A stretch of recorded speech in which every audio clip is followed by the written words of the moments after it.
Boa noite a todos. É uma honra, um prazer. Hoje a nossa convidada dispensa qualquer apresentação, mas por conta de seu evento oficialmente, então vamos fazer a apresentação da doutora Luciene Barbosa Souza, que é doutora em medicina pela Unifesp, professora de pós-graduação de oftalmologia pela Unifesp, e coordenadora de ensino da FUBOG e do HOB. Então, é uma honra, um prazer a sua presença, Luciene, que com certeza vai brilhantar a noite. Então, a honra agora é nossa e esperamos aí a sua apresentação. Tá, joia. Valéria, muitíssimo obrigada, Almir, obrigada. É um prazer estar aqui e eu espero que realmente eu possa revisar com vocês alguns pontos que eu acho que são bastante importantes em quem faz externa, doença externa e córnea, mas logicamente eu acho que todos os oftalmologistas, alguns conceitos têm que saber básicos em relação a essas que a gente chama de drogas off-label no tratamento de doença de superfície ocular. Então, eu não tenho nenhum conflito de interesse.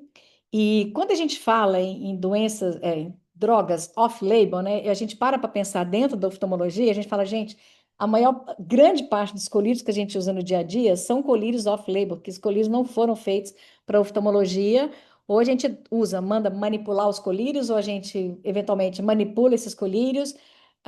Então, assim, e a gente não pensa o que que acontece, né? E tudo isso tem regras. Então, por exemplo, para colírio manipulado, qualquer colírio manipulado, ele respeita, para quem vai manipular o colírio, ele respeita uma normativa da Anvisa, né?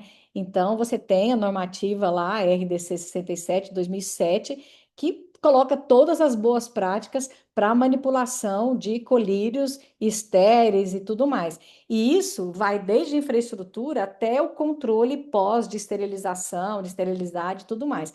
Então, assim, ela traz vários itens da infraestrutura, processo asséptico, controle de qualidade, como é que o pessoal tem que ter o treinamento específico e a educação continuada desse pessoal, autorização para fazer, quer dizer, eu não posso fazer colírio só porque eu quero, tem que ter uma autorização para fazer colírio, e o paciente tem que receber as informações. Então, quando a gente vê isso aqui, a gente fala, poxa, mas como é que a gente pode, como é que a gente faz colírio? A gente não pode fazer colírio, né? Na realidade, isso é um problema que acontece em todas essas, pelo menos, né, nos locais onde eu vejo, por exemplo, Escola Paulista de Medicina, a gente não pode manipular colírio. Você fala, como é que você faz? Numa sexta-feira à noite, quando chega uma úlcera de córnea, você reza, né? Você benze e reza, porque você não pode fazer colírio. Então, a farma lá não faz colírio para ninguém. Então, a gente não tem, nem na segunda-feira, nem na terça, a gente não tem uma farmácia que possa fazer o colírio. Aí você tem que pesar. Eu vou mandar fazer, mesmo que a gente esteja num local como São Paulo, que tem farmácia de manipulação, a gente não consegue uma droga em 2, 3 horas. Então, dependendo da situação, realmente é bastante complicada, né? Então, a gente tem que pensar que cada droga, ela tem considerações peculiaridades da farmacodinâmica dessa droga, de biodisponibilidade, de pH, de toxicidade que a gente tem que levar em consideração, o veículo que é usado, a viscosidade do veículo, como é que isso como é que isso vai interagir com a substância ativa especificamente, degradação fotooxidativa, por exemplo, se a gente faz um colírio de anfotericina, ele tem que ser protegido do sol, ou ele não é só a temperatura que a gente tem que seguir, ele tem que ser protegido do sol, ele para, ele tem uma oxidação, ele para de ter qualquer finalidade quando ele toma sol. Então, isso a gente tem que saber, porque se a gente vai manipular o colírio, eu vou falar para o paciente, eu tenho que colocar isso. Então, algumas vezes eu tenho necessidade de frasco, não tenho frasco protegido, eu tenho que proteger o colírio de alguma maneira, né?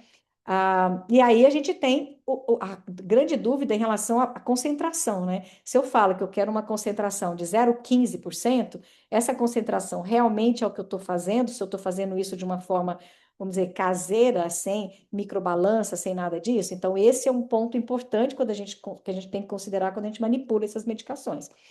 Sem contar o risco microbiológico, né? Então, a gente tem um risco de contaminação que existe em qualquer uma das fases que a gente faz sem ser certificado, né? Então, eles têm que usar capelas ISO 5, áreas ISO 7. Então, assim, é realmente como se você está fazendo vacinas, né? A proteção é muito grande.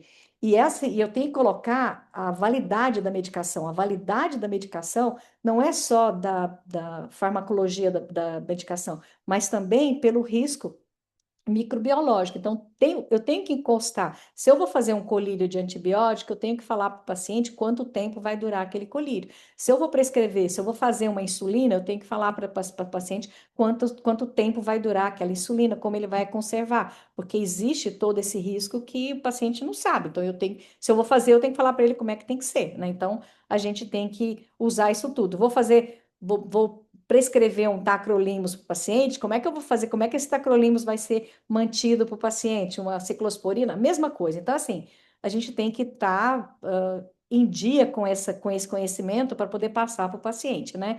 E aí, aqui só um exemplo que a gente coloca do tempo de utilização do colírio. Você vê, os antibióticos normalmente variam de 1 a 7 dias. Se a gente pega imunomodulador, dependendo do veículo que ele vai, ou EDTA, vai até 15 dias. Soro autólogo, a gente coloca aqui nos 7 dias, que não é uma droga, mas é um produto que a gente muitas vezes precisa mandar manipular, que é totalmente off-label, mas não é uma droga, que a gente vai até 7 dias pelos controles de esterilização mesmo. E quando ele vai mais longe, como ciclosporino, o próprio tacrolimus, a atropina que a gente utiliza quando você manda manipular, ela vai até 30 dias. Então, assim, a gente usa muita atropina, fala, manda manipular, pega um colírio de anestésico, um colírio de lágrima artificial, põe desse jeito, entrega para o paciente, ele sai na concentração que você quer. Não é assim. A atropina, se você tem um erro de concentração, o paciente pode passar mal, ter um efeito colateral grave.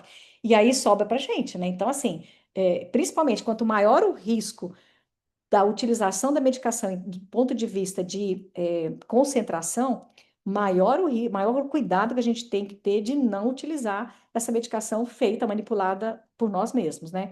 Então, a gente tem que escolher sempre uma farmácia que seja certificada, que tenha uma padronização correta de frasco, de concentração, que tenha a documentação toda de lote, de validade.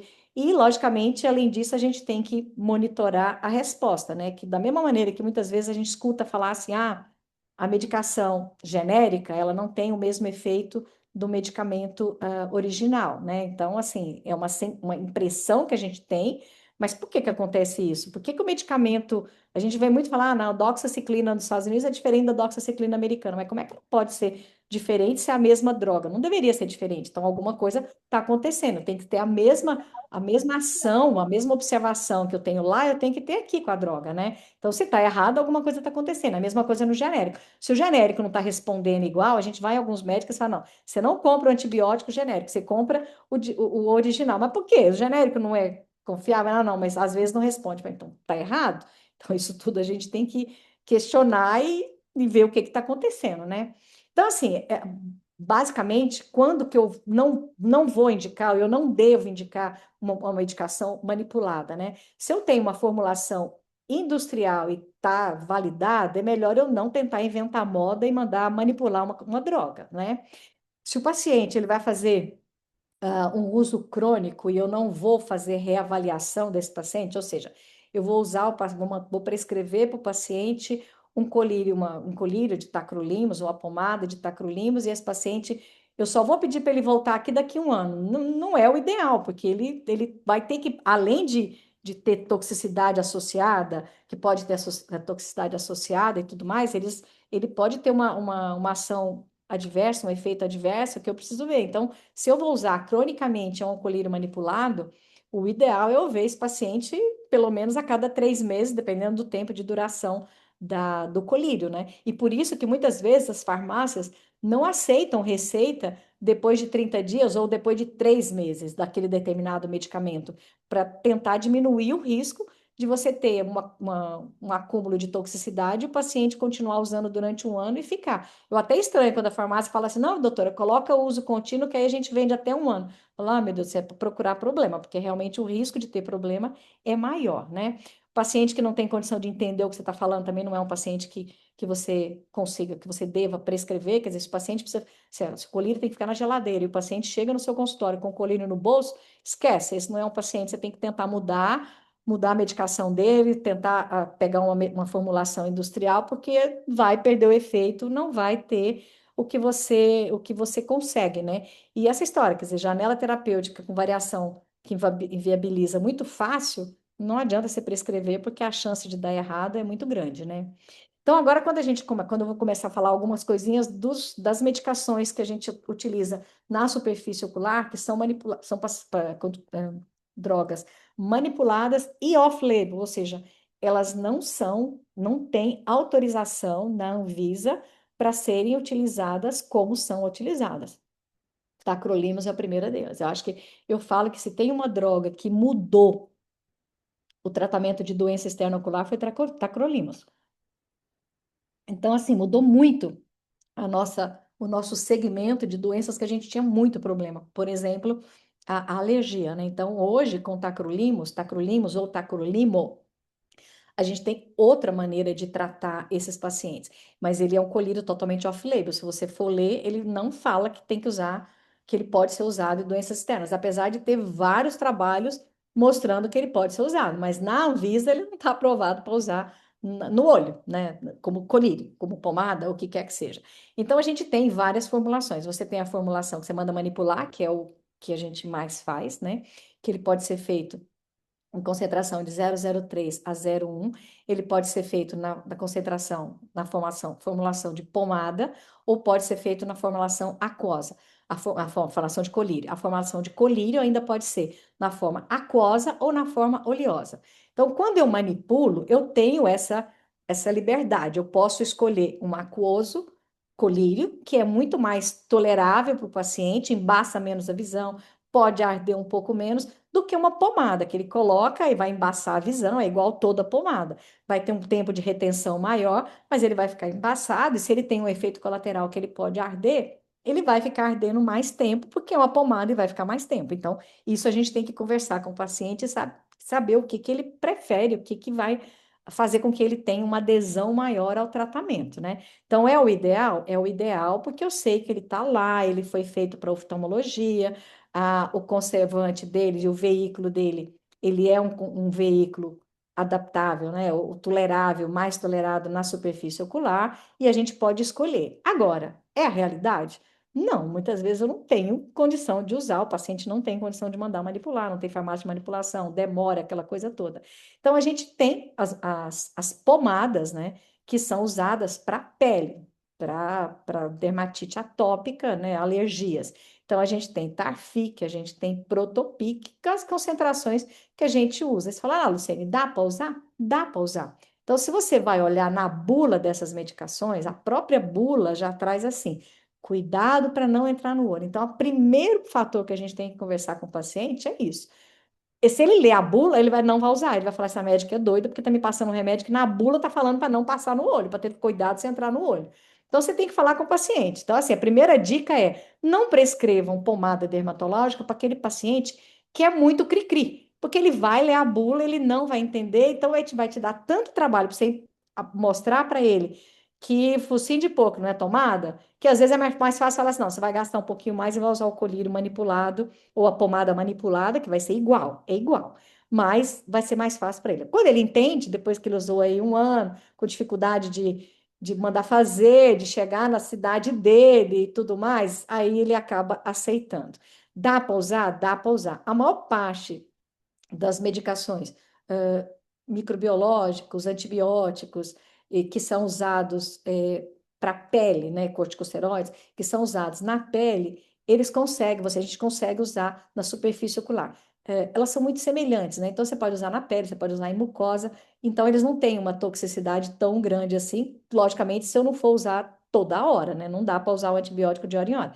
Mas se eu for usar poucas vezes ao dia, a toxicidade é muito baixa. Então, esse é um dos medicamentos que dá para a gente usar topicamente a própria pomada dermatológica, que não tem uma toxicidade maior do que o que a gente manipula de oftalmologia, né? E o que é o tacrolimo ou tacrolimus? Ele é um agente anti-inflamatório e imunomodulador, que é extremamente importante, ele é cerca de 100 vezes mais potente do que a ciclosporina, que ele tem uma ação muito semelhante de atuação da ciclosporina, né? Proliferação de célula inflamatória, ativação de resposta imune mediada por célula T e dependente de interleucina 2. E ela inibe também a célula B. Então, tem uma ação imunossupressora e anti-inflamatória importante. E ela é uma molécula hidrofóbica. Então, esse aqui é o ruim dela, né? Que ela sendo uma molécula hidrofóbica, na hora que a gente tem na superfície ocular, na lágrima, né? Então, a gente tem a camada lipídica aqui que vai dificultar que essa droga penetre na superfície, no intraocular especificamente. Por isso é que ela fica muito reservada nos problemas de superfície ocular mesmo, porque ali ela não vai ter um problema tão grande assim, apesar de você poder ter uma penetração dependendo do veículo que a gente vai utilizar. E aí sim, quando você precisa intraocular, aí às vezes a gente tem que pedir um veículo mais específico para você conseguir que ele tenha uma penetração maior na córnea especificamente, né? Então, a gente utiliza como off-label em todas essas situações aqui, né? Então, desde alergia, né, alguns processos infecciosos, transplante, ceratites estromais, adjuvante de lente de contato. Tem vários pacientes que apresentam uma certa intolerância com a lente de contato. Você não pode ficar usando corticoide muitas vezes, então, às vezes, ele usando por um tempo um tacrolimo à noite, ele consegue adaptar a sua lente de contato muito bem. Ou seja, todas as situações que a gente usa a ciclosporina tópica, o Restasis ou manda manipular a ciclosporina, né? E a gente poderia usar, a gente pode utilizar o tacrolimus, lembrando que ele é muito mais potente do que a ciclosporina. Então, vai desde o olho seco até tratamento de rejeição, o que quer que seja, né? E eu acho que é extremamente importante quando a gente pensa nos pacientes córtico-dependentes. Então, aqui é que eu falo que ele mudou totalmente o tratamento das doenças, doença externa ocular, porque todas essas situações aqui são situações que a gente consegue controlar com corticoide muito bem.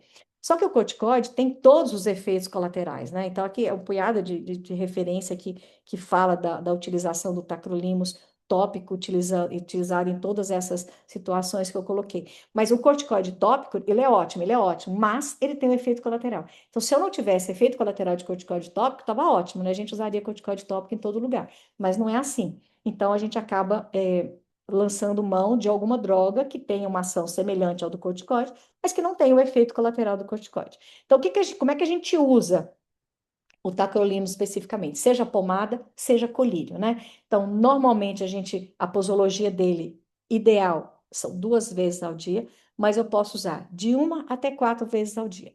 Ele tem como efeito colateral ardor, queimação, queima, o paciente refere que realmente queima o olho.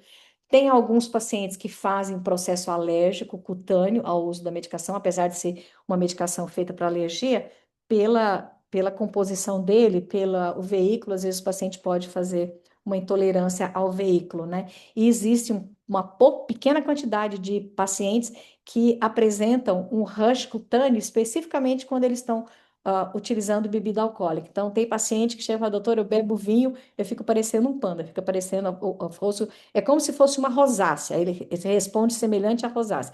Bebe bebida alcoólica, ele acaba fazendo uma resposta vascular ali, que ele faz um rush cutâneo. Então, aí, ou ele vai conviver com isso, ou ele vai parar, porque realmente não tem nada para melhorar esse rush cutâneo. Toda vez que fizer isso, ele vai fazer o rush cutâneo, tá? Então, basicamente é isso. De efeito colateral da medicação, a gente são esses efeitos colaterais que ele pode fazer. A absorção sistêmica da medicação, ela é praticamente ausente. Então, assim, você falar, nossa, eu vou usar tacrolimus, ele não vai ter a absorção é muito pequena. Ele pode ser encontrado no sangue depois de muita quantidade, depois de muito tempo de uso, mas numa quantidade que não é uma quantidade que atinge uma imunossupressão. Então, você pensar, não, eu vou usar o tacrolimus, ele vai ficar imunossuprimido sistemicamente? Não. Você pode até ter uma absorção e às vezes você encontra dosagem sanguínea de tacrolimus usando o tópico, mas ele não é numa concentração que consiga fazer a imunossupressão sistêmica do paciente, tá? O segredo aqui, quando a gente vai usar a pomada dermatológica, é que tem que ser colocada em pequena quantidade. Então, como é que a gente orienta? A pomada ela vem com aquele lacre metálico, né? Então, que vem para você furar com a tampinha. A gente pede para o paciente não furar o lacre metálico com a tampinha. A gente pede para ele furar o lacre metálico com uma agulha, porque aí a quantidade que vai entrar, vai sair, é uma quantidade bem pequena. E a gente fala para ele, ó, a quantidade que você vai colocar é do tamanho de um grão de arroz ou de um grão de feijão. É só isso. Se ele colocar muito, ele vai sentir um ardor muito importante, aí ele pode ter uma hiperemia muito mais importante, uma reação ocular mais importante. Mas se ele colocar esse pouquinho na primeira semana, ele vai ter um ardor, o olho pode ficar um pouquinho vermelho, mas depois disso ele acostuma e fica tranquilo.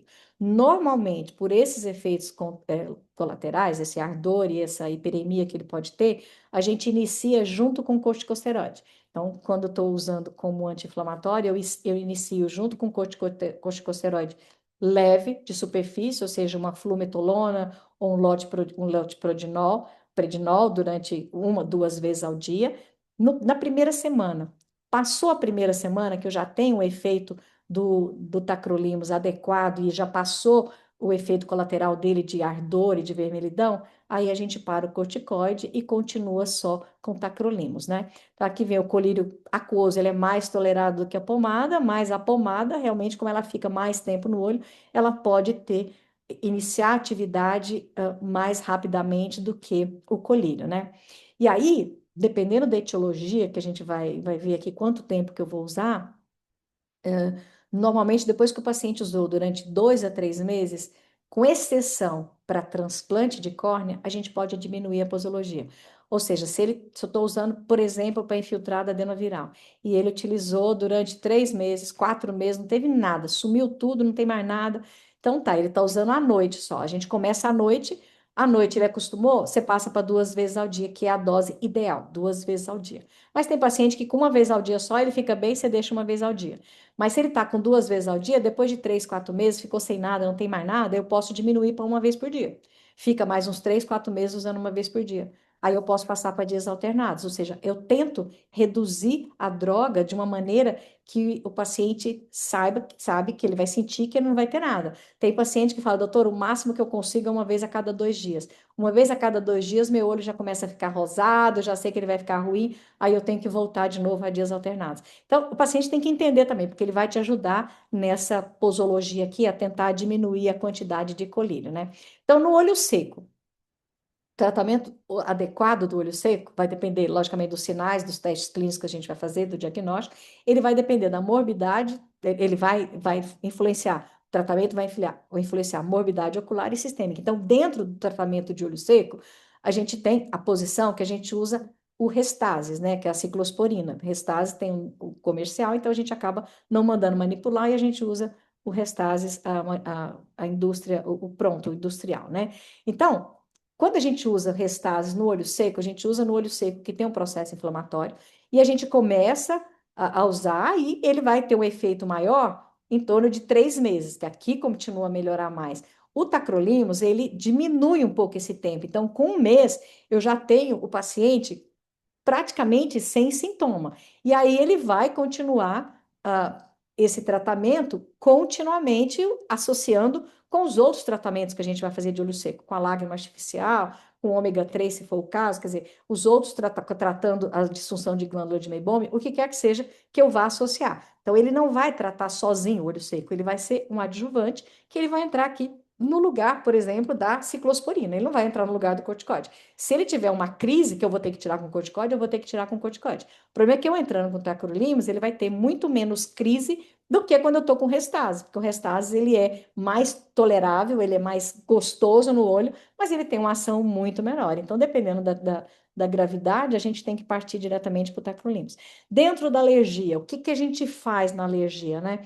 A gente vai tratar com tacrolimus a fase crônica, né? Então, eu vou tratar a primaveril, a atópica, que são córtico-dependentes praticamente. Então, ela vai entrar como anti-inflamatório e como imunossupressor. Ele vai me tirar a estabilização de membrana, a necessidade de estabilizador de membrana? Não, não vai. Então, o meu primeiro tratamento vai ser sempre começar com estabilizador de membrana e corticoide na fase aguda. O que é fase aguda? Fase aguda é paciente que está com trantas, que está com hiperemia muito importante, que está com prurido importante. Então, esse é fase aguda. Esse eu vou tirar da fase aguda com corticoide. Tacrolimus não tira a fase aguda. Tacrolimus começa a fazer efeito 3, 4 dias, 7 dias é o efeito melhor dele. Então, se eu for esperar tacrolimus para tirar efeito, para tirar da crise, ele vai ficar lá com todos os achados clínicos durante 7 dias. Então, a gente tem o estabilizador de membrana com função combinada, né? Estabilizador de membrana e antihistamínico, que é a olopatadina, por exemplo, que é o que a gente mais tem. A gente vai entrar com essa olopatadina, que ela vai começar a fazer efeito na hora de antihistamínico, então ele vai parar de coçar na hora, que é o que incomoda o paciente, e o restante dos outros achados, o Trantas, a ceratite, o olho vermelho, vai demorar um pouquinho de tempo, porque a estabilização de membrana também não é imediata, mas o paciente já consegue melhorar. Então, aí, nessa fase, para poder tirar ele rápido desse Trantas e dessa hiperemia e da ceratite, da fotofobia que ele tem, eu vou entrar com corticosteroide. Então tá, eu vou entrar com corticosteroide e aí? Eu vou entrar com corticosteroide até a hora que o estabilizador de membrana está fazendo efeito, uma semana. Tá fazendo efeito? Eu diminuo. Então eu vou entrar com corticoide com uma quantidade maior por um curto espaço de tempo até o estabilizador de membrana fazer efeito. Aí você fala, tá bom, e quando que vai entrar o tacrolimus? Na hora que eu entrei com o estabilizador de membrana e o corticosteroide, tirei o corticosteroide e o paciente ficou bem, ótimo, ele vai continuar só com o estabilizador de membrana. Olhei todas as medidas gerais, identifiquei, tirei alérgeno, fiz compressa gelada, está usando lubrificante. Então, ele vai continuar com o estabilizador de membrana.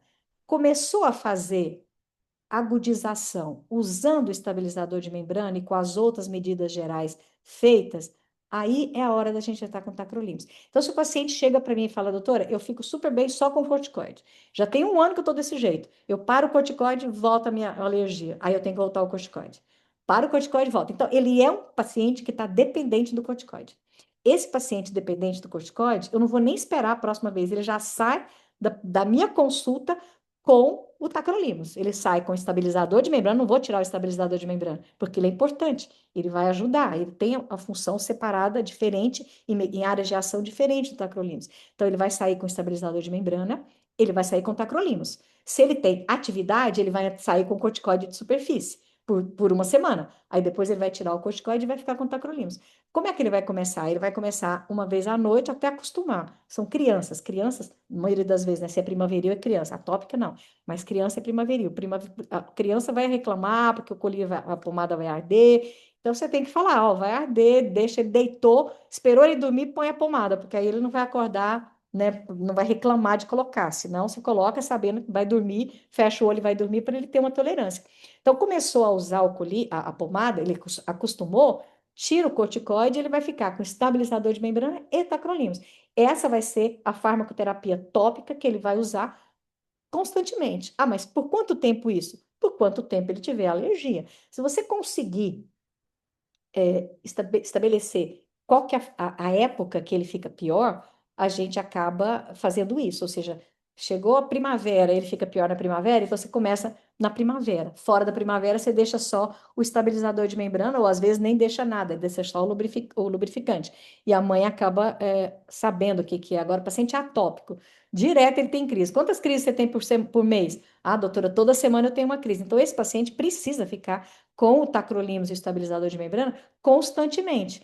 Ah, mas o que é esse constantemente? A gente sabe que a primaveril, ela é autolimitada, né? Então, ela vai aí até a adolescência, passa a adolescência, até os 20 anos, por aí.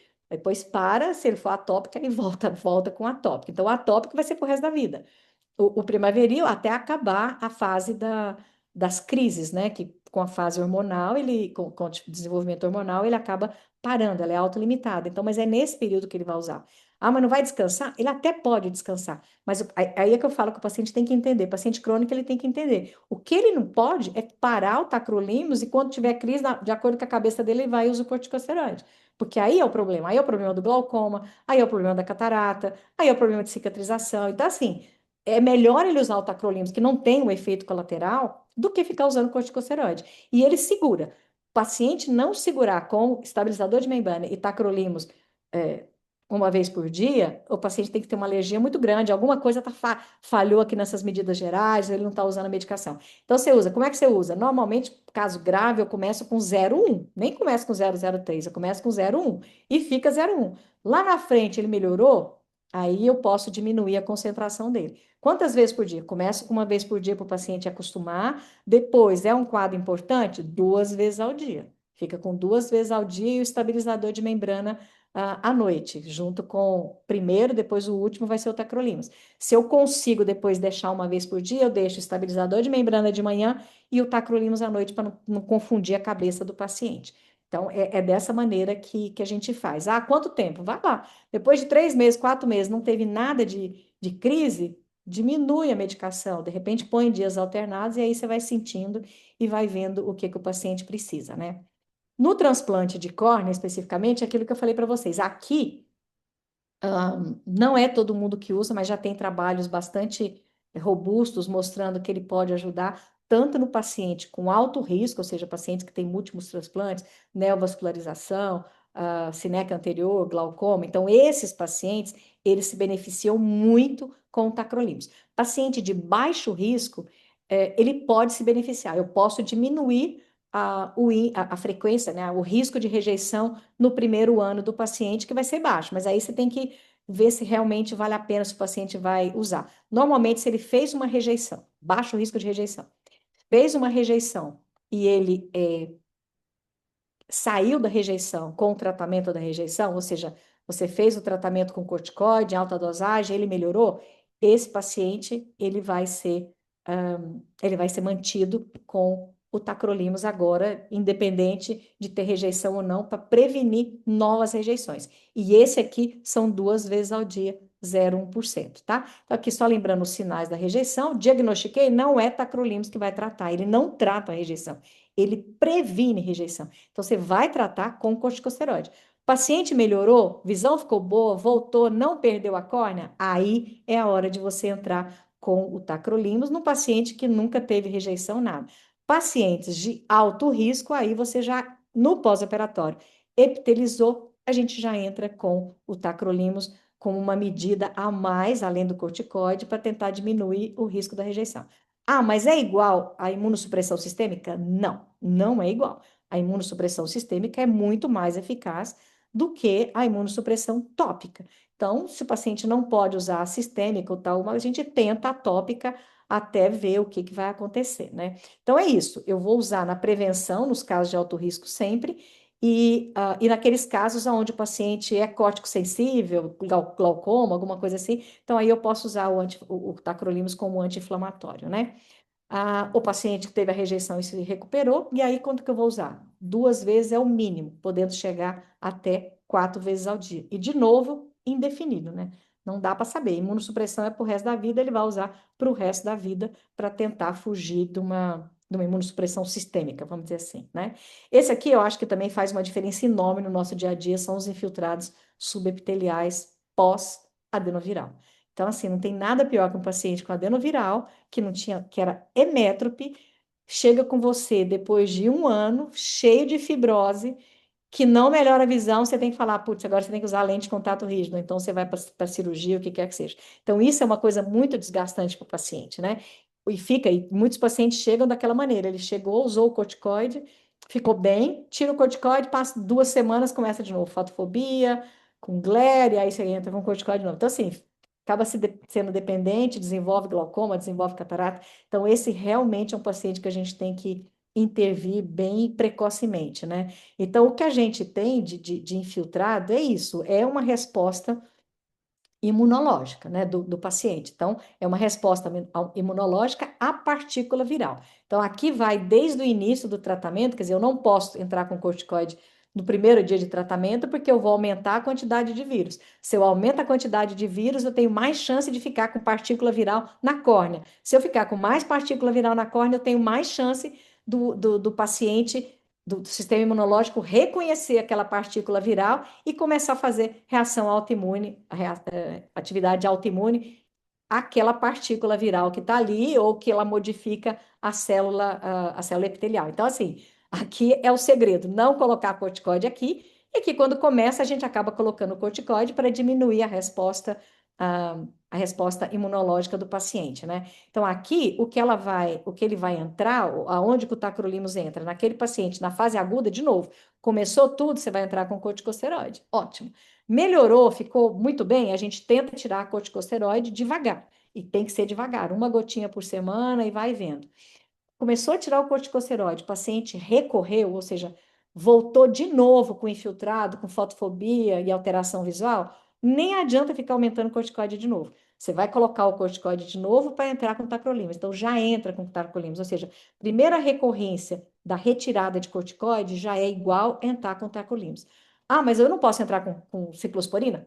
Pode, você pode entrar com ciclosporina. Só que você tem que aumentar a concentração de ciclosporina e o tacrolimus, lembra que ele é 100 vezes mais eficaz que a ciclosporina. Então, assim, não tem por que eu entrar com ciclosporina, que eu vou ter que pingar 2 a 4 vezes ao dia, se eu posso entrar com um tacrolimus, que eu vou usar uma vez por dia. Então, acaba sendo muito mais prático para o paciente.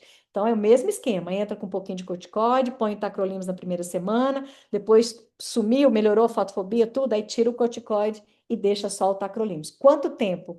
Só Deus sabe quanto tempo vai ficar. Você tem que enganar o sistema imunológico. Eu não tenho nenhum paciente que eu consigo tirar antes de 6 meses. Isso assim, eu vou diminuindo dias alternados, mas é o tal do paciente que com 2 dias fala, doutora, meu olho ficou rosinha, já voltei de novo. Olha, na luz tá ruim. Então tá, volta de novo. Então, tem paciente que fica 1 ano, 2 anos usando tacrolimus por conta de um infiltrado subepitelial, que ele tira, ele começa de novo. Mas ele está sem cirurgia, ele está sem usar lente de contato e tudo mais. Então, isso é importante a gente lembrar e é uma coisa que realmente muda a vida do paciente, né? Então, é isso que a gente faz, a gente evita o corticoide desde a entrada, quando você vai usar, a gente evita também aqui, porque ele pode ficar córtico dependente. Uma vez que ele apresentou recorrência, não adianta, entra com tacrolimus, porque é o que vai tentar, é o que vai segurar esse paciente e ter uma segurança maior de que ele não vai precisar fazer lente de contato rígida lá na frente e muito menos um transplante de córnea, um PTK, para melhorar a opacidade dele, tá? E a infecção, né? Quando existe lugar de tacrolimus, nossa, eu falei de tacrolimus, já passou 40 minutos, eu só falei de tacrolimus, deixa eu correr aqui. Tacrolimus e infecção, dá para usar? Não é, a gente não deve usar na atividade, na fase aguda da doença, tá? Então, a gente usa, por exemplo, bactéria não tem por que você usar tacrolimus, porque a gente pode usar corticoide. Naquelas situações que eu tenho infecção e eu não posso usar o corticosteroide, que são duas situações, acantameba e herpes, então, uma vez que eu tratei a doença, ou seja, eu estou apresentando um processo inflamatório ou uma reação e de hipersensibilidade, como, por exemplo, se você tem uma intersticial herpética, alguma coisa assim, então aí eu posso, e é córtico dependente, aí é o paciente que vai entrar, que vai se beneficiar com o tacrolimus. Então, paciente que tem diciforme, que tem, ou está na cantameba, pós-operatório de acantameba, pós-operatório de úlcera micótica, que eu não posso usar corticosteroide, tacrolimus é a droga anti-inflamatória que a gente usa nessas situações. Aqui só lembrando que no caso do herpes, como ele é um imunossupressor, a gente acaba mantendo uma profilaxia antiviral nesse paciente, ou seja, com corticosteroide, depois de menos de 4 vezes a gente não usa, mas aqui com tacrolimus ele vai usar por tempo prolongado, a gente acaba usando a profilaxia. Quando que eu vou entrar? Quando o paciente se apresenta córtico dependente, ou seja, eu comecei a tirar a medicação, ele volta com o processo inflamatório. Esse paciente tem que usar o tacrolimus. Ah, mas ele vai usar até quando? Até você vai usar aí durante 6 meses a 1 ano, tira. Se não voltar, beleza. Se voltar, você volta de novo. Normalmente, paciente que tem mais de 2 recorrências herpéticas estromais no ano, ou mesmo, né, sistêmica, epitelial, a gente mantém o antiviral, né, por tempo prolongado. E se é inflamatório, córtico dependente, a gente entra com a a gente entra então com o tacrolimus especificamente, né? Bom, vamos mudar para losartana, que é uma droga que está aí, todo mundo, né, fez um auê danado com a droga. Seria a droga para tratar Reis e opacidade de córnea. Como é que eu trato Reis? Eu trato com corticoide, que a gente sabe que funciona, né? A gente pode tratar com mitomicina tópica no intraoperatório, ou seja, se eu vou retirar a opacidade, ou preso na cirurgia de refrativa, a gente usa a mitomicina para tentar evitar que esse Reis se forme ou recorrer, né? A gente pode usar 5-fluoracil também para tratar opacidade e Reis. A gente pode usar o tacrolimus, que eu acabei de falar para vocês, então ele cronicamente ele pode melhorar a opacidade, ele pode melhorar o Reis com ação anti-inflamatória, e eu posso usar a losartana. A losartana é uma droga que é nova, né? Ela foi descrita inicialmente para tratar opacidade por Reis. Reis É isso que ela veio para Reis. E aí, alguns trabalhos, alguns estudos mostraram que ela pode funcionar em opacidades, em opacidades, inflamações tipo queimadura, em algumas situações pós-úlcera de córnea, que ela pode ajudar como anti-inflamatório. Ah, concentração de 0,8 miligramas por ml, uma posologia de 6 a 8 vezes ao dia, por no mínimo 6 meses de tratamento.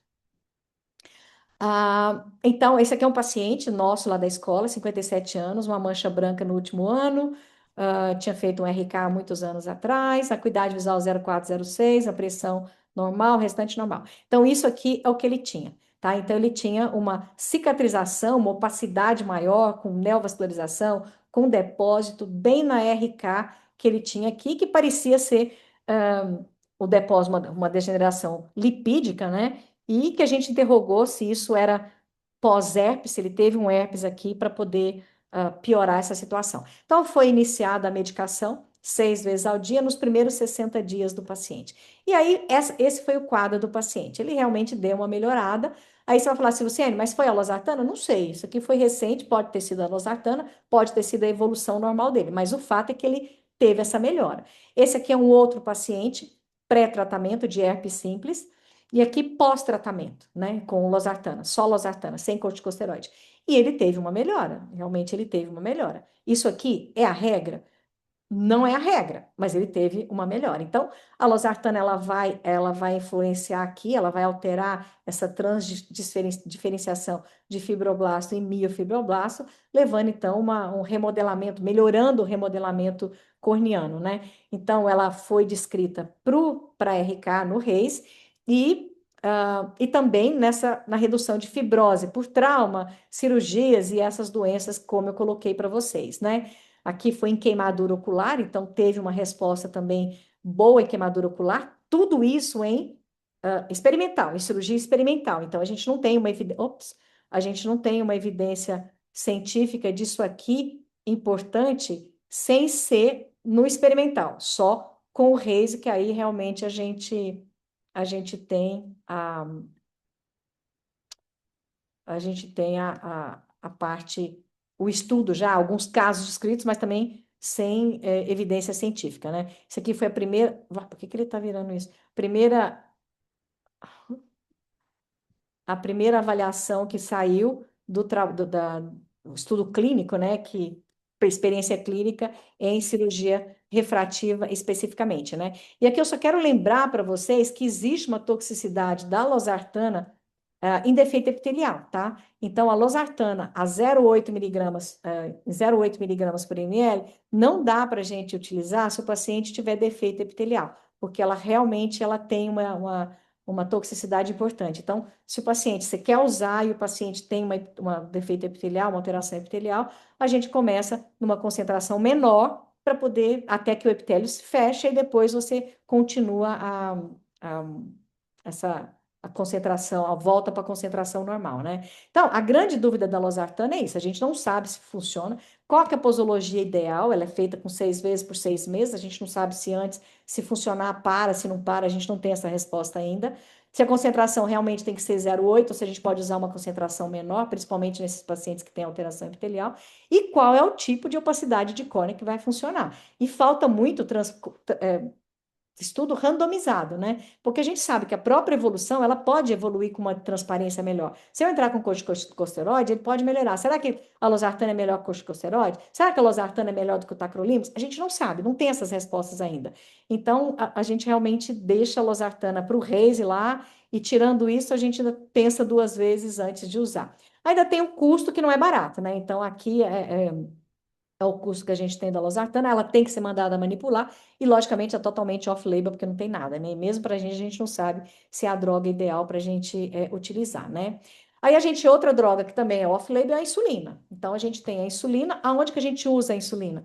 A gente usa naqueles pacientes que têm defeito de cicatrização de córnea, né? Então, esse aqui é um caso também da escola, 27 anos, lacrimejamento, 40 dias, pneumonia e tudo mais, o paciente tinha uma sensibilidade muito diminuída, ou seja, aparentemente a úlcera dele era uma úlcera é uma úlcera trófica, com aspecto trófico, que foi questionado se esse paciente tinha um herpes simples ou se ele tinha uma alteração de sensibilidade já por outros motivos, a gente não conseguiu descobrir a alteração de sensibilidade, mas de qualquer maneira era um paciente que tinha uma alteração de cicatrização importante. Ele foi utilizado com espectro, foi iniciado com antibiótico profilático, lubrificante sem conservante, de horário, e a mesma coisa, quer dizer, nada mudou depois de 7 dias, passou-se um mês, lente de contato terapêutico, nada mudou para esse paciente, e aí resolvemos colocar a insulina nesse paciente. Esse paciente específico, ele começou usando 50 unidades por ml, essa não é a concentração mais utilizada nos estudos, de 6 em 6 horas, e suspendeu o resto tudo, deixou o paciente com lubrificante se fosse necessário, tirou a lente de contato e deixou o paciente lá utilizando só a insulina. E ele realmente, depois de 10 dias, ele teve uma diminuição importante da lesão e continuou diminuindo, quer dizer, ele ficou bem por esse, só com tratamento com a insulina, né? Então, a gente usa em qualquer situação que tenha um defeito epitelial persistente. Como primeira tratamento? Não. Chegou lá hoje, eu vou fazer o tratamento normal. Lente de contato, doxaciclina, lubrificante sem conservante, o que quer que seja que a gente colocar como sendo o tratamento inicial adequado.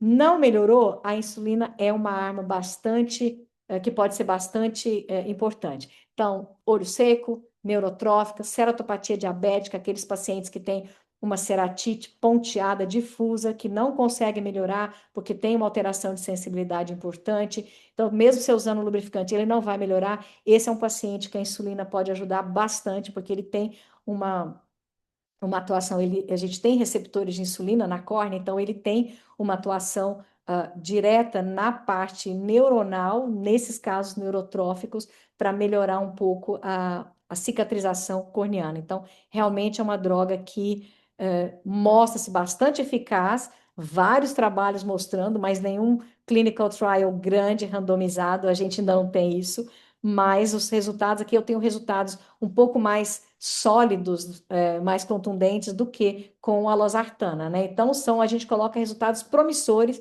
nessas situações, neurotrófica, diabética e o defeito epitelial persistente. Variável para olho seco, eu acho que olho seco a gente tem coisa melhor para tratar olho seco do que a própria insulina, mas é uma coisa que pode ajudar. Você fala, mas ela trata a dor neuropática do paciente com olho seco? Não, ela não trata a dor neuropática do paciente com olho seco. Então, é para realmente para as alterações epiteliais, né?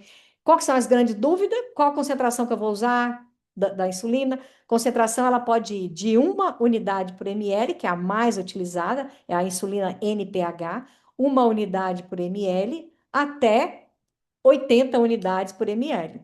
Já tem descrito relato de caso com 80 unidades por ml, usando de 4 a 6 vezes ao dia. Você tem que mandar manipular, você pode manipular no consultório, lembrando de todas aquelas coisas que eu falei no início da manipulação no consultório, né? Então, é uma droga que é recomendável ficar na geladeira. Então, depois que você manipulou, ela tem que ficar na geladeira. O tacrolimus não tem que ficar na geladeira. A losartana recomenda-se ficar na geladeira, mas também não é obrigatório. A insulina a gente recomenda fortemente a deixar na geladeira. Mas a resposta clínica que nós temos tido com a insulina, do jeito que eu falei para vocês, que a minha resposta com losartana é muito ruim, com a insulina é uma resposta bastante favorável. Os pacientes melhoram. E outra, tem hora que eu falo, esses dias eu estava falando que o paciente às vezes não melhora. Você olhou a ceratite é igual, mas o paciente acha que melhorou muito, a dor dele melhora, ele não sente, ele acha que ajuda, coisa que não estava ajudando com o colírio, com os outros colírios lubrificantes. Então, eu acho que esse a gente merece uma atenção, apesar de não ter ainda, como eu falei para vocês, uma evidência científica, né? E tem o custo, né? Então, ele tem uma validade aqui que é colocado refrigerado de 3 meses, ele custa em torno de R$ 80.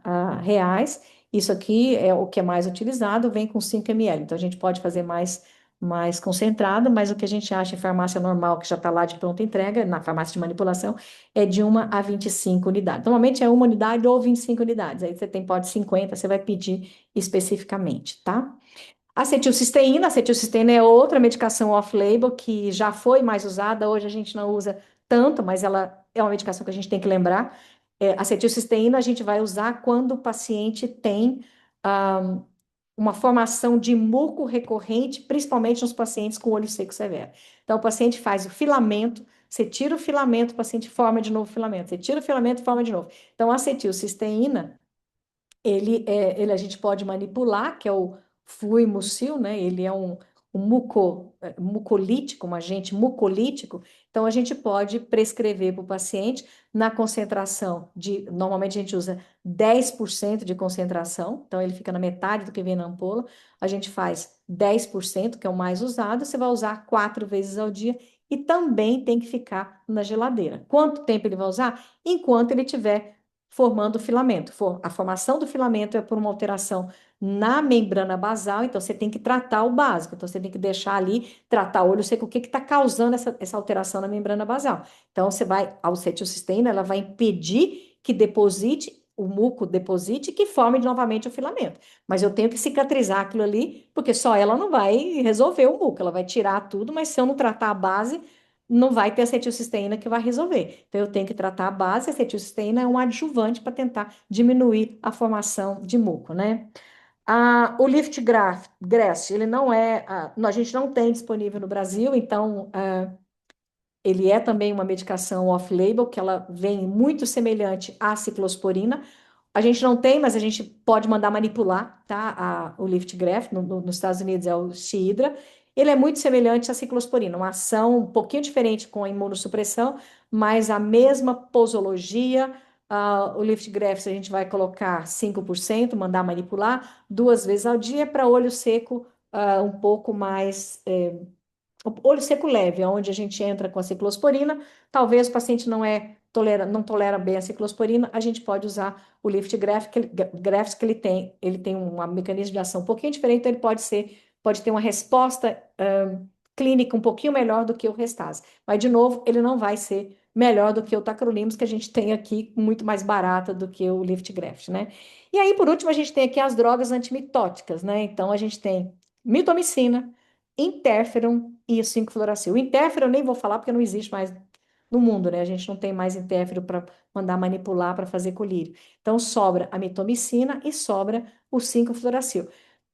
Como são drogas antimitóticas, né, a gente usa como quimioterápicos, né, são drogas que se a gente tentar manipular, o risco de dar ruim é muito grande. Então, aqui não tem jeito, a gente mandar fazer, a gente fazer próprio, a gente manda manipular, porque são drogas que requerem, o risco de complicação é muito alto. Então, a gente manda manipular principalmente em função disso, né. Então, a gente tem aqui a mitomicina pode ser usada na 002 ou 004, a gente usa 4 vezes ao dia. Existem vários esquemas que a gente mais utiliza quando a gente não utiliza tópico, né? A gente usa para NIC, para neoplasias de superfície ocular, a gente utiliza 14 dias para uma semana e repete de novo o ciclo, dependendo da resposta dos pacientes.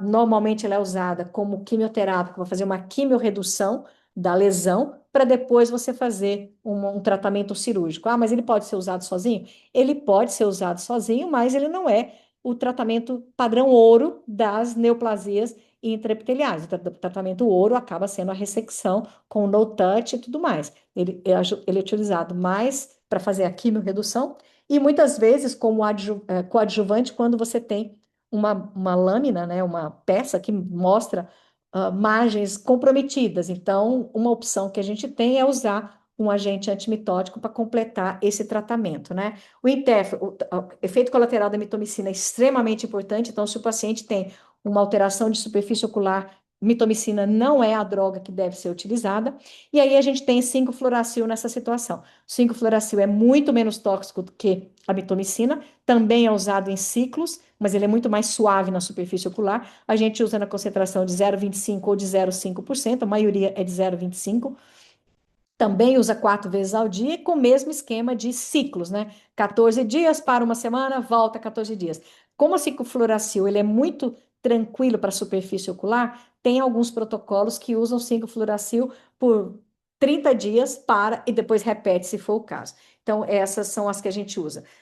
Principal, o 5-fluoracil ele pode ter toxicidade sim, mas eu não tenho dúvida, a mitomicina é muito pior. A mitomicina é o que a gente chama de colírio do diabo, né? Porque realmente isquemia, afinamento corneano e escleral, pode ocluir os pontos lacrimais sozinho, só do uso da medicação, pode fazer defeito epitelial, pode recorrer a herpes, pode descompensar a córnea, catarata e até levar uma perfuração ocular. Então, a mitomicina é uma droga que a gente tem muito cuidado. Se intraoperatória, a gente tem cuidado que a gente já controla ali, imagina o colírio, né? Então, não dá para você pensar numa manipulação que não seja adequada da mitomicina com tanto efeito colateral assim, né? E a última que eu coloquei aqui são os antimicrobianos, que a gente utiliza. Eles não são específicos para olho, né? Eles são de uso geral, generalizado, mas a gente acaba usando, e aí tem o problema da manipulação. São os antibióticos fortificados, que a gente não tem disponível no mercado. Então, a gente usa muito amicacina, cefalosporina, aminoglicosídeo, os antimicóticos, anfotericina, natamicina e voriconazol, e os antiparasitários, bigonida, exomedina, o próprio Brolene, que ele está próprio, mas aqui a gente não tem jeito de mandar manipular. Então, assim, só lembrando que todas essas drogas aqui têm concentrações específicas, tem maneiras de armazenar específico, tem tempo de validade do colírio, mas essa é aquela situação, eu vou deixar sem nada ou eu vou começar a usar a medicação. A gente tem moxifloxacina, gatifloxacina, que tem amplo espectro, e a gente pode começar um tratamento usando uma quinolona de amplo espectro, de hora em hora, até a medicação ficar pronta, dependendo da onde você está. Mas realmente, dependendo do caso, você não consegue, você tem que começar com alguma coisa, você vai ter que mandar manipular casos mais graves ou casos que você já sabe que são resistentes às quinolonas, a gente acaba tendo que manipular e é isso. A evolução é tão rápida que ou eu manipulo ou o paciente acaba ficando cego, né? Então, os antimicóticos, pior ainda, né? Porque não tem nem como a gente manipular fácil. Para conseguir essas drogas no hospital é complicado, você não compra em qualquer canto. Então, mas a gente tem que lembrar que a gente está usando tudo sem regulamentação na Anvisa, são totalmente off-labels também essas medicações. Então, só lembrando, essas medicações são todas ferramentas indispensáveis, mas a gente tem que ter um estudo, tem que saber a fármaco de cada uma dessas drogas, e a gente tem que usar realmente quando a gente vê que a vantagem clínica é muito grande e eu não tenho nenhuma opção terapêutica industrial para usar a medicação, tá? Para substituir. Bom, gente, era isso que eu queria colocar para vocês. Eu espero que não tinha ficado, né, muita coisa e que tenha pelo menos respondido algumas coisas, né? Quando eu coloquei assim, você fala, o que essa doida vai falar? A Valéria tinha comentado, eu tenho muitas perguntas. Eu falei, Valéria, como é que você tem perguntas? Você não sabe nem que droga que eu vou falar, como é que você tem pergunta? Mas tudo bem, eu estou aqui à disposição para vocês para pergunta. Eu vi que tem uma coisa da Marcela aqui. Tacrolimus tópico exerce apenas o controle inflamatório visional, existe evidência de impacto real na cascata remodelamento. Existe uma, quer dizer, não de remodelamento cicatricial especificamente, mas pela inflamação, você altera o remodelamento. Então, assim, tacrolimus em pemphigoide, tacrolimus em Steven Johnson, tacrolimus em GVHD, que são todas doenças de superfície crônicas, né? Ele entra muito bem. Não que ele vai atuar diretamente na cicatrização, mas mudando a inflamação, a gente tem alteração de cicatrização.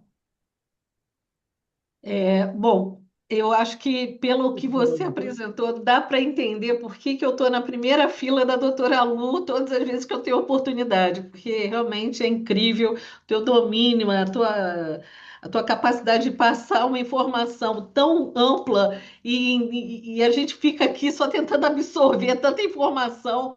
De fato, Lu, você está acima do bem e do mal, realmente. O que você faz é um esculacho em termos de aula sempre a top das tops, não tem nem o que falar, entendeu? Então, assim, não esperava nada diferente disso, ao contrário, eu sei que você é imbatível.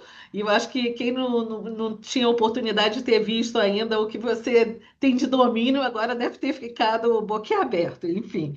Então, Valéria, enquanto o pessoal ainda Deixa, está botando aí as, tem as uma. perguntas, Que é isso, Valéria, não, obrigada.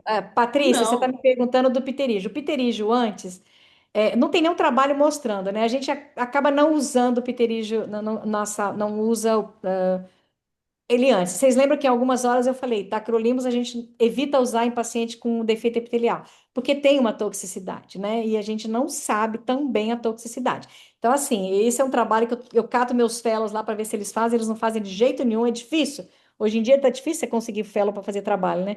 Mas, de qualquer maneira, que é uma coisa simples de fazer, mas a gente não sabe. Então, até que a gente tenha a resposta adequada, a gente tenta evitar enquanto o epitélio está aberto. E você vai falar assim, ah, mas ele vai alterar a minha cicatrização? Eu não sei. Então, se você vai fazer um transplante de conjuntiva, se o tacrolimus que eu usei antes, ele tem uma manutenção de dose. Por exemplo, eu tenho, você pode usar de dias alternados, ele mantém a função dele, a meia-vida dele na superfície ocular, também a gente não tem determinado, mas eu garanto para você que pelo menos uma semana ele pode ficar, ele pode não ficar na dose suficiente para aquilo que você quer, mas ele é encontrado na superfície. Então, assim, se falasse, não, você vai usar e operar no dia seguinte, eu não operaria, porque eu não sei qual que vai ser a resposta cicatricial dele na cirurgia. Eu abrindo o defeito, colocando ali, se ele vai dificultar. Eu imagino que ele deva dificultar um pouco a cicatrização nessa fase. Então, normalmente, a gente usa pós. Então, você vai falar assim, ah, e no pterígio pós? Pterígio pós, para mim, começou a ficar muito inflamado, eu quero tirar o corticoide,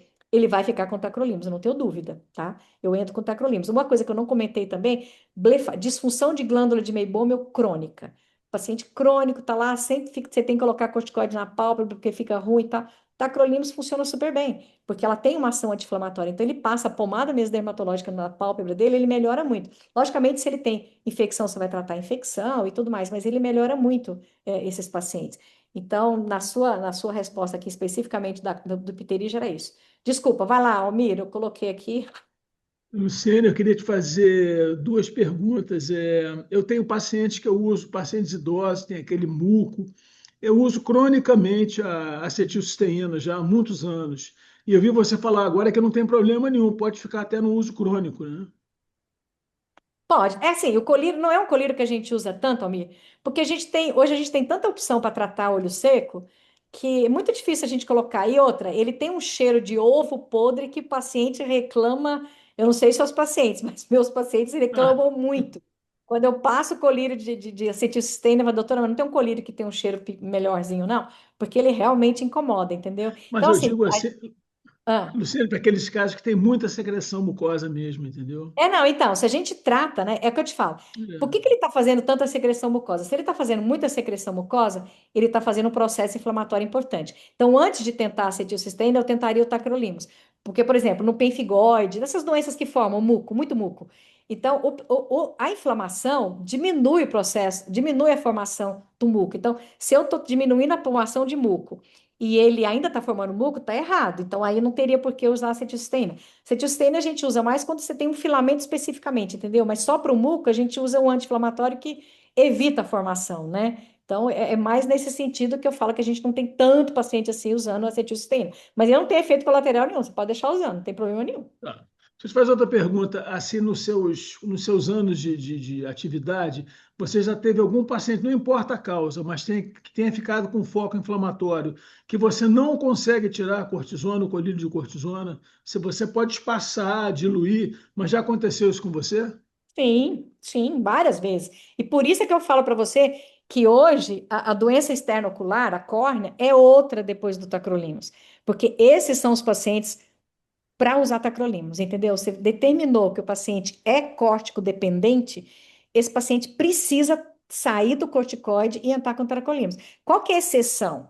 Que seria a exceção? Para mim, a exceção seria aquele paciente com pseudofásico, que já usou corticoide um punhado de tempo, eu sei que ele não faz glaucoma, mas mesmo assim, eu prefiro colocar, e vai estar usando, sei lá, ele precisa de uma flumetolona uma vez por dia, ele fica bem. Tá bom, esse eu posso deixar, porque vai ser, a chance dele ter problema é muito pequena, mas é um paciente que eu sempre fico com corticoide, eu sempre fico com receio, porque pode alterar muita coisa, né? Pode alterar a microbiota e tudo mais. Fala, Luciane, mas o tacrolimus não pode alterar a microbiota? Teoricamente, ele pode alterar a microbiota, a gente não sabe, porque não tem trabalho mostrando isso, mas ele pode alterar a microbiota. Mas eu fico muito mais tranquila de deixar um paciente usando tacrolimus uma vez por dia, por 6 meses, do que deixando esse paciente usando flumetolona 6 meses uma vez por dia. Porque a flumetolona ele pode não ter sido córtico sensível nenhuma vez. E de repente você pode colocar uma vez por dia e de repente o paciente chega com 28 de pressão, entendeu? Então, Entendi. assim, mas são. Dá para usar corticosteroide? Nesse sentido, dá, quer dizer, se o paciente não é córtico excessivo, você está examinando, e o paciente não tem mais cristalino, beleza, você pode optar, ele não quer usar tacrolimus porque o tacrolimus arde muito. Tudo bem. Então aí a gente tenta, mas ele vai ter que voltar mais vezes para a gente medir pressão e tudo mais. Mas o tacrolimus é uma droga bastante segura. Tirando, se ele parasse de arder, nossa, eu acho que esses casos todos, o paciente é córtico sensível, é córtico resistente, tacrolimus nele. Entendeu? Eu acho que ajuda muito, ajuda muito. Tá bom, obrigado. Ô Nada. Lu, olha só, a doutora Juliana Glicéria falando, qual a concentração do colírio de insulina que você começa na sua prática? Sempre 1% ou vai dependendo da gravidade? Você vai aumentando a concentração se o paciente não melhorar após o uso de determinada concentração? Digo, uma Ah, unidade por ml? então, Juliana, é assim, ó, o que tem descrito na literatura, a grande maioria é uma unidade por ml. Então, eu sempre começo com uma unidade por ml, sempre. E eu vou te falar, eu uso muito insulina. E assim, eu só tento aumentar a concentração quando eu acho que eu estou desistindo, sabe? Quando eu já joguei a toalha, não tem mais nada o que fazer. Aí eu falo, tá bom, vamos aumentar a concentração para ver se ajuda. Eu não acho que ajuda. Eu acho assim, o paciente tem um defeito crônico. Você entrou com insulina, ele não melhorou, é um paciente para entrar com soro autólogo, porque aí ele tem muito mais eficácia do que a insulina, né? Então, aí, nesse caso, eu acabo indo para o soro autólogo e às vezes até eu deixo associado soro autólogo com insulina pela facilidade, pela possibilidade da insulina ajudar mais uma parte neurotrófica ali, não só de cicatrização, né? E o sorautólogo não, o sorautólogo ele vai atuar na cicatrização. Então, hoje, muitas vezes a gente entra com... pensei em usar sorautólogo no paciente, eu falo, não, peraí, vamos usar a insulina primeiro, porque não é difícil, ele acha em qualquer lugar, farmácia de manipulação, sorautólogo é uma novela para fazer sorautólogo, em pouquíssimos lugares você tem, mas eu vou lá, não é assim, não é qualquer laboratório que vai fazer sorautólogo, o risco é muito grande, tem que ter consciência disso. Então, hoje, a não ser que você tenha certeza que a insulina não vai resolver, você está no borderline ali, a gente entra com a insulina e olha se o paciente melhora. Se ele melhorar, aborta o soro autólogo. Se não melhorar, ele vai para o soro autólogo. Agora, se falar, não, coloca 50%. Os que eu aumentei, para mim não fez diferença alguma. O que respondeu com uma unidade, mudei para 50, mesma coisa, não muda. Então, assim, eu realmente não acredito, Luciene, mas, de novo, a gente não tem trabalho para te responder. Eu começo com uma unidade e fico com uma unidade. E você pode até aumentar o número de vezes, que eu falei, normalmente é 4 vezes, você pode até 6 vezes, 8 vezes por dia, não tem problema, e não tem também uma toxicidade. Quando você começa a aumentar muito, aí você já pode ter toxicidade associada, né? Então, mas assim, não tem um trabalho para te falar com certeza que você pode ir até e é seguro. Não tem isso na literatura ainda, não que eu saiba, né? A nossa parceira de sempre aqui no Rio, a doutora Gisela Garcia, falando: excelente aula, Luciene, perfeita. Pensando em olho seco com indicação de tracolímos, alguma vantagem com o veículo oleoso em paciente com DGM? Então, eu não acho assim, também, de novo, né? Não tem nenhum trabalho mostrando. Eu acho o oleoso ele fica mais tempo na superfície, tá? Então ele fica mais tempo. Se você pensar, não, eu tenho uma disfunção, então o oleoso pode ajudar, porque já vai ser uma parte lipídica a mais. Pode até ser que ele ajude, tá? Pode até ser que ele ajude, e se o paciente conseguir tolerar, ele pode ajudar sim. Mas, de novo, né? Ele não tem nenhum trabalho que mostra que realmente ele vai funcionar melhor pelo veículo ser oleoso que a gente vai conseguir usar, né? Porque ele é oleoso, mas a penetração não é a mesma. É diferente da gente pegar um veículo de uma droga que seja realmente para utilização lipofílica especificamente, né? Ela não vai melhorar a penetração, nada disso. Então, não sei te falar. Não tem trabalho mostrando, Gisela, realmente não tem. Na teoria, deveria ficar um pouquinho mais, né? Mas. A Patrícia Contarini, que não pôde estar presente porque está dando uma aula na SPO, ela já tinha me deixado aqui algumas perguntas, mas uma delas é: como você coloca na prescrição de tracolímus dermatológico que vem de farmácia para o paciente usar nos olhos? Sei que não é recomendado, mas como faço para me proteger? Então, eu não ponho. E eu falo para o paciente isso, né? Então, assim, eu falo para o paciente isso tudo, ó, você vai estar escrito lá que ele que é cuidado para não usar no olho. Então, a primeira coisa que eu faço, o paciente é muito chato, eu não prescrevo dermatológico. Ele vai sofrer, vai atrás da farmácia. Hoje mesmo eu recebi aqui, está em falta o aquoso. Está em falta nas farmácias de manipulação o tacrolimus aquoso. Eu gosto muito de usar aquoso porque eu acho que ele é mais confortável para o paciente. Então, os pacientes, doutora, não está aquoso e estão com dificuldade de substância para fazer o tacrolimus. O que que eu vou fazer? Eu vou ficar 45 dias sem tacrolimus? Eu falei, não, você pode usar a pomada dermatológica. Aí expliquei para tá bom, vou tentar. E é mais ou menos igual, mas o que eu coloco assim na receita, eu coloco tacrolimus 003 ou 01, aplicar à noite. Eu não falo aonde. Eu não escrevo aonde. Eu falo para o paciente. Falo, ó, você vai fazer assim, você vai pegar o tamanho de um grão de arroz ou de um grão de feijão, vai abrir, vai colocar lá dentro, no seu olho tal, mas eu não escrevo na receita, eu só coloco aplicar. Aplicar e pode aplicar em qualquer canto, né? Quando é na pálpebra que eu quero fazer para blefarite, tudo aí dá para você colocar na pálpebra mais tranquilo. Mas dentro do olho eu só coloco aplicar e explico para o paciente. A doutora Juliana Glicéria, que está também aqui conosco. Outra dúvida, doutora Lu, já assisti uma aula do Luiz Vieira em que ele falou sobre possível associação de complicações sistêmicas e uso crônico de tracolimus tópico. Se não me engano, ele falou sobre linfoma. Apesar da baixa absorção, você encaminha o paciente para o clínico geral quando faz uso crônico de tracolimus tópico? Não, eu não faço. E assim, ó, teve uma chamada. De tacrolimus tópico, teve uma chamada nos Estados Unidos, e provavelmente por isso é que ele fala, de uso do Elidel, que não é o tacrolimus especificamente, é o pimecrolimus, é outra droga, que o paciente começou a usar tópico e ele teve CA de pele. Então, saiu uma alerta sobre utilização no caso do pimecrolimus, né, que era o Elidel, utilizando tópico com o risco maior de alteração neoplásica cutânea, tá? Então, isso aí a gente acabou levando, falar, tá bom, tacrolimus é um problema, tacrolimus pode ser um problema. A gente já usa tacrolimus há muito tempo, né?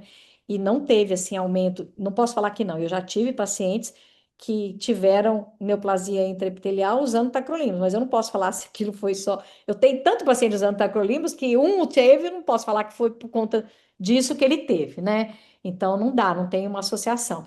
Toda imunossupressão ela aumenta o risco de fazer neoplasias, principalmente linfoma, qualquer uma das imunossupressões, né? Que você vai usar sistemicamente. Mas é que eu te falo, a concentração é uma concentração muito baixa. Então, assim, eu posso até dar uma olhada de novo, mas eu não lembro e eu não mando o paciente para fazer nenhuma avaliação, ele usando uma vez por dia tacrolimus. É, eu já vou ler a última colocação da Patrícia Contarini, mas vou botar só umas observações aqui a respeito, por exemplo, de PRK. Logo no primeiro mês, se o paciente apresentar o Reise, você espera, você não pensa em botar uma losartana, por exemplo, porque esse Reise pode desaparecer, né?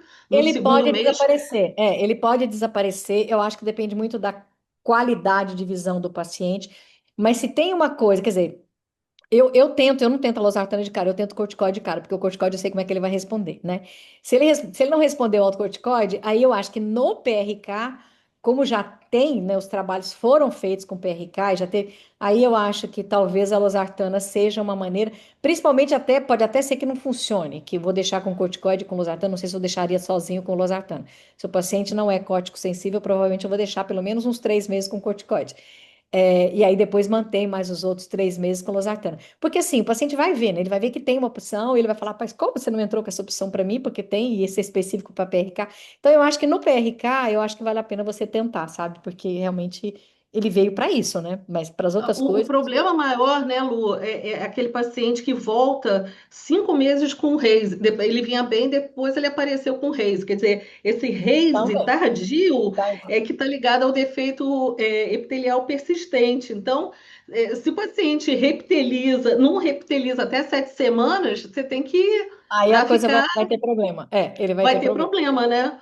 E É. aí, é aquela história. PRK, tirou a lente uma semana, tem que estar reptilizado. Se não tiver, já tem que ter um sinal de alerta ali para poder pensar em usar alguma coisa, né? Sim, sem dúvida. Sem dúvida. Agora, por exemplo, como losartana é off-label, esse desmame de losartana. Como Não é tem que desmame, né? Não tem desmame. Você vai usar durante 6 meses e pronto. a Alicia, que eu falo que ela é a Isso, Losartana é. Gel, Ela é a losartana. ela falou que, pela experiência dela, ela não vê forma de ter resposta antes de 4 meses. Que ela Não já tem jeito. explica para o paciente e ela vai fazendo assim.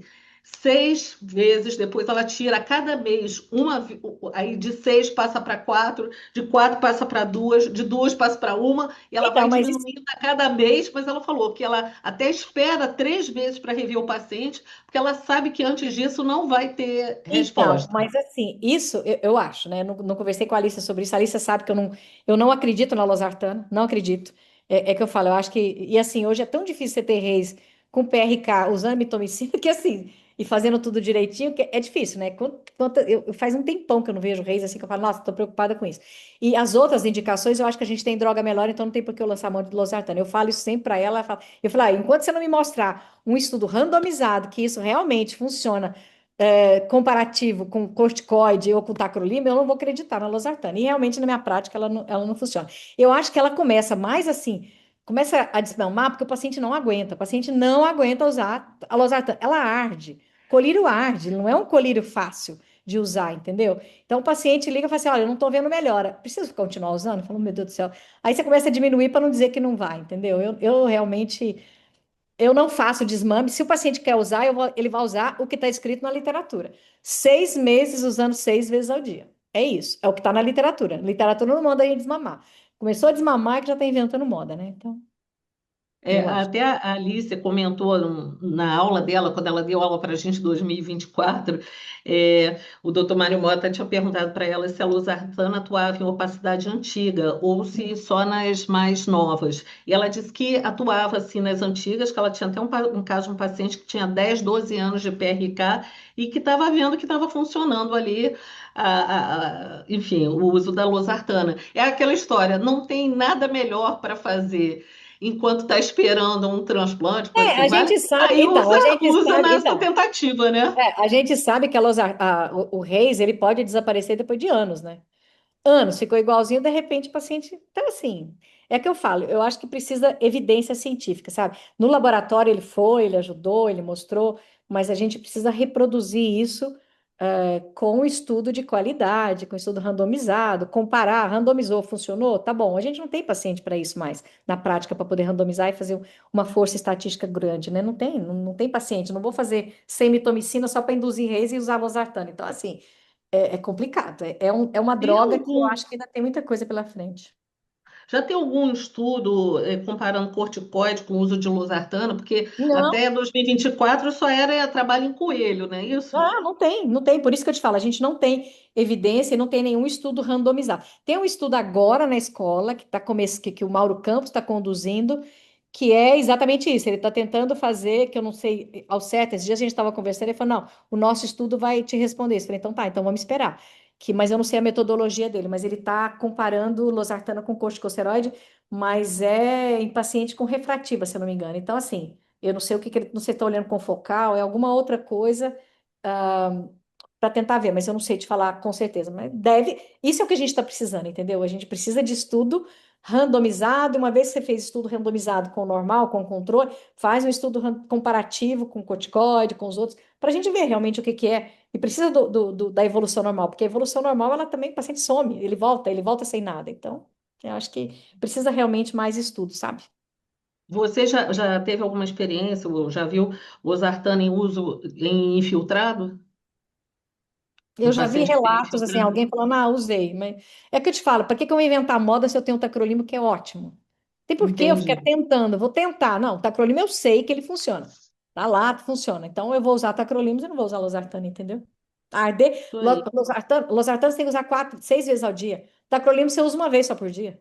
Então qual que é a vantagem de eu colocar o paciente usando uma coisa ardida 6 vezes ao dia? Durante 6 meses. Então, Eu eu estava realmente. lendo para a aula de hoje, né? Eu li alguma coisa e foi interessante, porque o uso de insulina para reptilização de úlcera refrativa, tratamento habitual, a primeira descrição está de 1945. Ela é Então, antiga, voltou agora. é interessante isso, né? Porque parece que é uma É. coisa que veio de novo. Bom, e eu vou ler aqui a última da Patrícia. A Patrícia botou assim: como pode o médico se posicionar para a prescrição de off-label perante os órgãos reguladores do governo? É perigoso em relação à vigilância sanitária? A responsabilidade e consentimento informado, aquele uso de medicamentos com indicação diferente daquele descritas em bula, é permitido por lei, mas transfere a responsabilidade ética, civil e criminal para o médico. Em quadros graves de doenças externas e que colírios tradicionais falharam, como deve ser estruturado o termo de consentimento livre e esclarecido para resguardar o profissional e garantir que o paciente compreenda o caráter off-label da prescrição. Como você faz? Você faz Então, assinar um documento? eu não faço nada. Porque assim, porque eu brinco no hospital também, porque às vezes no hospital eu falo para fazer o colírio, fortificado principalmente, né? Eu falo, faz o colírio, eu aviso para o paciente, falo, ó, esse colírio, porque assim, a gente tem respaldo na literatura, o termo de consentimento informado, ele não vai te livrar do processo, ele não vai te livrar do processo. Você vai ter o processo, vai te dar dor de cabeça, sozinho ele não vai te dar. Muito pelo contrário, né? Você colocou ele para assinar, ele pode até ficar mais alerta de que se aparecer alguma coisa, tá ali. Então, tem esse lado também. Mas eu acho que conversar com o paciente, relação médico-paciente é extremamente importante. Você fala, Luciene, você faz? Eu não faço. E quando eles falam, Luciene, você está fazendo colírio fortificado no hospital? Eu falo, estou fazendo colírio fortificado. Mas a gente não pode fazer. Eu sei que não pode fazer, mas o que eu prefiro responder a vigilância sanitária do que responder ao CRM porque o paciente ficou cego, porque eu ou responder a minha cama, que eu não vou conseguir deitar tranquila, porque eu deixei o paciente, porque eu não quis fazer, porque a vigilância sanitária que tem, eu respeito muito, mas tem coisas que não dá, a Visa não dá para poder fazer, você entendeu? Então, assim, eu acho que a relação médico-paciente, o paciente entender bem a dificuldade, entender que não tem outra opção, que aquilo é o que tem, quer dizer, o que que ele vai usar? Vai usar corticóide ou vai usar o tacrolimus? Não, você vai ter que usar, então, assim, mas aí é que eu te falo, eu prefiro usar o mandado manipular, que ele está numa farmácia que é regulamentada, né? Então, é melhor do que eu deixar esse paciente usando uma farmácia que não tem nada, né? Vamos dizer, farmácia que eu for fazer, né? Mas eu não ponho. Não assina nada, não faz nada, eu só converso muito com o paciente. A doutora Juliana perguntou assim: dá para você dar uma pincelada sobre Glanatec, doutora Lu? Você tem usado? Então, a gente até conversou isso ontem, né? O que que a gente usa Glanatec? Eu usei muito Glanatec sem nenhuma intervenção cirúrgica. Paciente com distrofia de fluxo, paciente chega, então, não tem nada, vai ser inscrito, não dá para fazer nada até a data da cirurgia? Não, não dá para fazer nada, tem que esperar. Então, assim, o paciente lê, né? Ele lê, ele vê que pode ser usado, mas realmente não funciona. E pelo mecanismo de ação, ele não tem como funcionar, como explicar que ele vai alterar a migração celular se você não faz nenhum procedimento cirúrgico no paciente. Então, eu uso o Glanatec quando eu faço um DWEC, que tem as indicações restritas, né? Aí eu faço o Glanatec, porque eu acho que realmente ele acelera. E tem algumas situações, por exemplo, ontem eles perguntaram, paciente com catarata com fluxo, você fez a cirurgia, ou mesmo sem fluxo, você fez a cirurgia de catarata, teve uma perda endotelial grande, o paciente está com mais edema, dá para usar? Dá para usar. Mas é que eu falei, você precisa ter espaço para a droga fazer efeito. Se ela não tiver espaço, a célula não vai ser estimulada para poder crescer, né? Então, não adiantaria nada. Então, sem fazer nada, não tem por que utilizar o Glanatec. Glanatec tem efeito colateral, ele pode induzir uma inflamação importante no olho, o olho fica vermelho. Dependendo do paciente, o edema muda, ele faz um edema cístico epitelial, que você olha e você sabe que está usando Glanatec, ele fica parecendo uma colmeiazinha lá na córnea. É reversível, mas isso existe, né? Então, tudo isso a gente tem que falar para o paciente. E se não tem a indicação, e não tem nenhum trabalho até hoje que conseguiu mostrar que você usar a Glanatec em paciente com distrofia de fluxo, esse paciente vai melhorar. Então não tem por que usar. É um colírio caro, você tem que fazer importação. Não tem. Aí ontem até eu discuti também com os meninos que existe também uma história que sempre fala, se você diminuir a pressão intraocular do paciente, você tem uma proteção maior da função endotelial, porque ele está protegido, a pressão diminui, então a célula fica mais fácil para trabalhar, vamos dizer assim, né? Como a gente sabe que o glaucoma altera a pressão, altera a função endotelial, ela leva a alteração endotelial, perda endotelial e tudo mais. Então, Pensando nisso, se eu abaixar a pressão, pode ser que o paciente tenha uma célula endotelial viável por mais tempo, né? E até eu comentei isso. Tem paciente que chega para a gente usando maleato de timolol, que é o primeiro que vem na cabeça. Maleato de timolol, usa maleato de timolol e o paciente acha que melhora. Aí você chega e fala, você tem glaucoma, né? Doutor, me passar. Passou para tentar proteger. E aí, nessa situação, o Glanatec, às vezes, os pacientes que eu usei, eu não uso hipotensor no paciente com distrofia, mas assim, às vezes que eu usei o Glanatec nos pacientes sem fazer nenhum procedimento cirúrgico, é, o paciente chega e fala assim, doutora, melhorei. Eu falei, nossa, como é que melhorou? Aí eu vou olhar, tá igual. Meça a acuidade visual, praticamente igual, não mudou a acuidade visual. Faz microscopia, faz topografia, Pentacam, mesma coisa, também não mudou. Então, fala, o que que mudou, né? O paciente tem a sensação de melhora de qualidade visual. Talvez seja pelo efeito hipotensor dele, porque o efeito celular não mudou nada, porque isso dá para comprovar com a microscopia especular, as células estão do mesmo lugar, ah, as isopaques estão do mesmo jeito, ou seja, isso não mudou. Mas o paciente tem a sensação de que melhora. Então, sim, mas na teoria não, a gente não usa só preventivo, não utiliza. Esses assuntos que a gente está aqui conversando são de tanta relevância, né? A questão de opacidade corneana, mais de 4 milhões de pessoas no mundo apresentam opacidades e a quarta causa de baixa de acuidade visual. Então, assim, a gente tem que realmente estar sempre fazendo esses tipos de discutimento, de papo aqui, de discutir, para poder realmente e burilando esse assunto, porque ele é tão importante e, enfim, hoje foi um dia especial, não temos mais perguntas no chat, não sei se o Almir ainda tem mais alguma colocação a fazer, mas realmente foi incrível, assim, nossa noite foi memorável. Não, que bom que vocês gostaram. Obrigada, foi feito com carinho. Obrigada pelo Almir, convite, viu, Valéria, Almir? Obrigada mesmo. Almir, você está sem som, tem que ativar teu som aí. Bom, enquanto isso, eu estou me despedindo de você, agradecendo imensamente a tua disponibilidade. Eu sei que você, para conseguir assim um dia na agenda, a gente está há muito tempo pensando nesse momento. Eu, especialmente, eu já estou pensando nessa sua presença há uns 2 anos, mas Ah, mas você só na falou hora que comigo eu te agora, hein? Eu não chamei, fui difícil, você não. não, eu pensando, mas na hora que eu te chamei, na mesma hora você foi super, assim, generosa e aceitou de primeira e eu não sabia, sabe, não tem palavras para agradecer aí toda essa disponibilidade, o quanto a gente aprendeu e quanto a gente sabe que em todas as ocasiões aprende com você. Realmente, muito Gente, obrigada. obrigada. No futuro a gente vai querer um bis, hein? Com certeza. Quando vocês quiserem, estou à Almir, disposição se eu puder ajudar. Luciene, bola com Luciene, muito você. obrigado. Foi espetacular a sua aula. Obrigado. Que é isso, Pô, obrigada, viu? Obrigada a vocês, obrigada pela paciência aí, tá bom? nada, imagina, só gratidão aí por tanto conhecimento e a sua disponibilidade aí com a gente, sempre incansável. Muito, muito obrigado.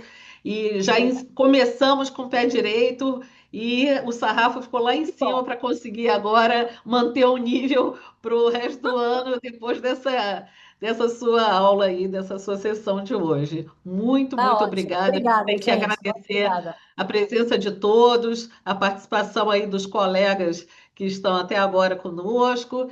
E tem muita gente que me disse: Olha, eu não vou conseguir, mas eu vou querer ver essa aula. Essa aula foi gravada e assim que tiver editada, a gente disponibiliza então para você e para todos os colegas, tá bom? Tá, joia. Obrigada, viu, gente? Obrigada. Boa Boa noite para noite. Muito, vocês. muito, muito Boa obrigada. noite a todos. Boa noite. Tchau, até mais. Boa noite.